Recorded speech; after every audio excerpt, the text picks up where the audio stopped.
Ei, prepare-se para ficar chocado. A fruta que você chama de banana não tem nada a ver com a verdadeira. A maioria das bananas selvagens tem sementes grandes e pouquíssima polpa. Muitas delas nem são comestíveis. Mas quando você come uma banana, mal dá para enxergar as tais sementes. Isso porque a maioria de nós, hoje em dia, está devorando os clones da variedade Cavendish. Sim, há diferentes espécies de bananas. Na verdade, mais de 1000. Esse tipo especial foi escolhido porque é sem sementes e dura mais também. Nenhum comércio quer desperdiçar dinheiro tentando vender um produto que tem uma vida de prateleira curta. E as bananas são, tecnicamente, um pseudofruto, não uma fruta. O mesmo se aplica à melancia. Isso porque suas sementes ficam dentro da polpa. Isso faz com que os morangos e as framboesas também não sejam frutas, e sim um aglomerado de frutinhas. Por definição são frutas, já que suas sementes estão do lado de fora. Mas a laranja tem sementes por dentro, como um pseudofruto. Pois é, outro caso de identidade trocada.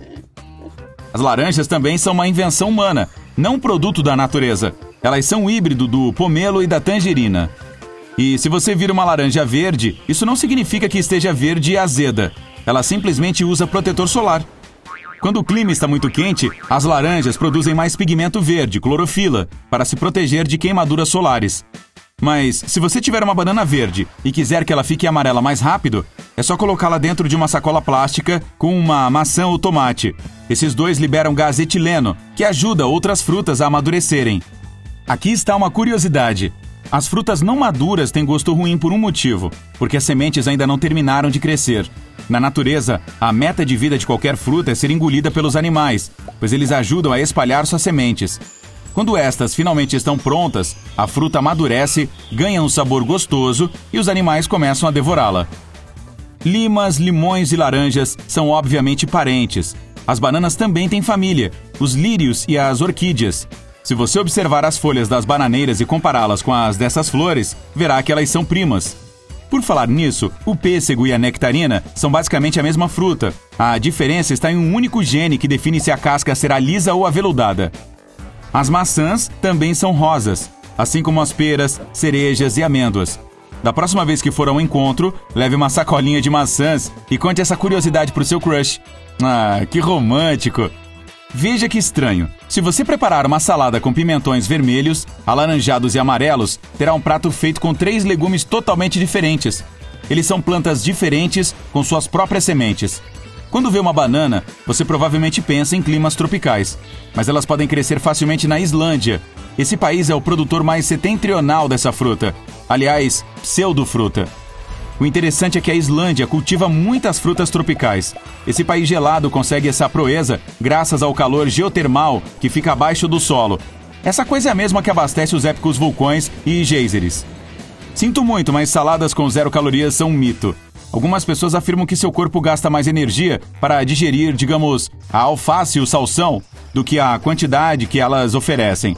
A verdade é que, embora sejam mesmo de baixa caloria, cerca de 5 a 10 por porção, seu corpo queima apenas meia caloria para digeri-las. Os kiwis na natureza parecem grandes uvas peludas, mas muita gente achava que eles se pareciam com a ave kiwi. Então, a fruta recebeu o nome por causa da ave, e não o contrário. Antes era chamada de groselha chinesa. Vamos comer um sushi? Se você pegou um wasabi na prateleira do supermercado, há 99% de chance de que ele não seja verdadeiro. O wasabi de verdade é difícil de fazer, então geralmente é substituído por rábano com alguns aromatizantes e corantes, de preferência verdes.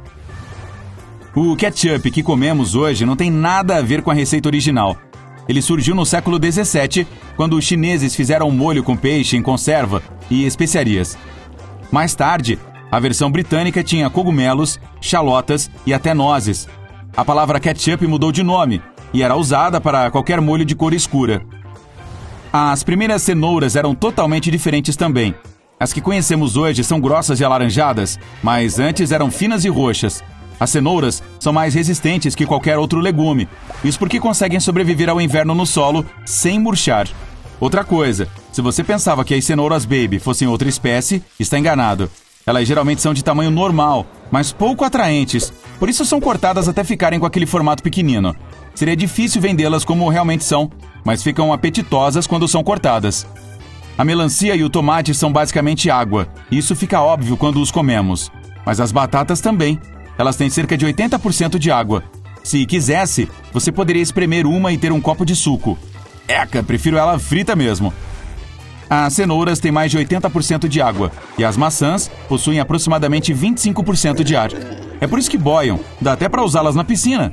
Então, quando gastar R$10 em maçãs, R$2,50 disso vai para nada. E você aí preocupado com o ar que paga pelos pacotes de batatinhas fritas. As maçãs ficam mais gostosas quando são fatiadas, pois ficam expostas ao oxigênio. Ele ativa uma enzima especial que faz a fruta amadurecer e ficar marrom. O mesmo acontece quando você bate uma maçã. O oxigênio entra pelas rachaduras e ela fica mais doce. Agora, segure esta. Um cientista alemão descobriu como transformar pasta de amendoim em diamantes.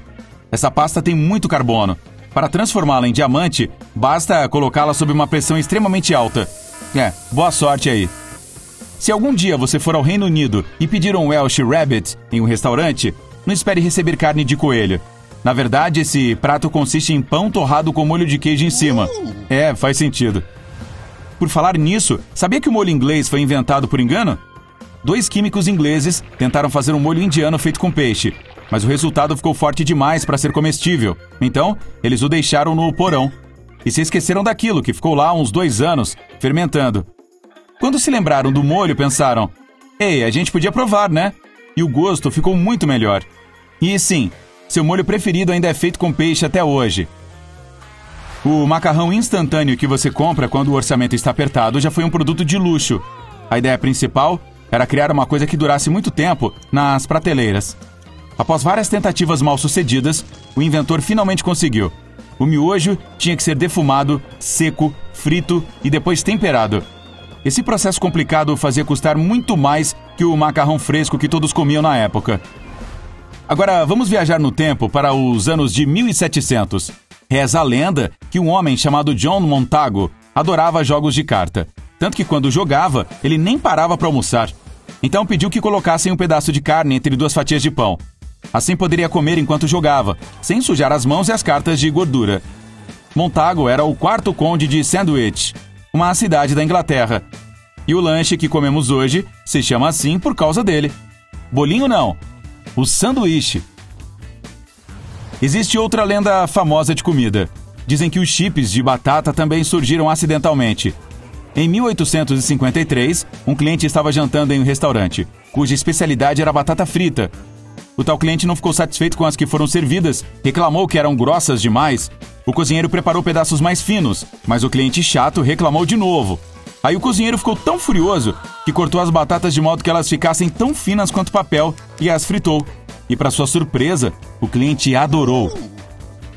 E os salgadinhos de milho começaram como lixo. Lá atrás, na década de 1930, Edward Wilson percebeu que havia um vazamento de pasta de milho em uma fábrica que produzia ração para animais. Wilson ficou tão intrigado com aquelas minhocas de creme que as levou para casa e tentou temperá-las. Ele também notou que aquela coisa fofinha endurecia quando era exposta ao ar. O experimento foi um sucesso e acabou virando o lanche mundialmente famoso que conhecemos hoje. Há diferentes versões que explicam como os cookies com gotas de chocolate foram inventados. Uma diz que uma senhora ficou sem chocolate de confeiteiro e resolveu substituí-lo por chocolate meio amargo quebrado em pedacinhos. Ela achou que ele fosse derreter uniformemente dentro da massa, mas essas gotas ficaram exatamente onde foram colocadas. Um erro delicioso. Eu nunca comi um cookie do qual não tenha gostado.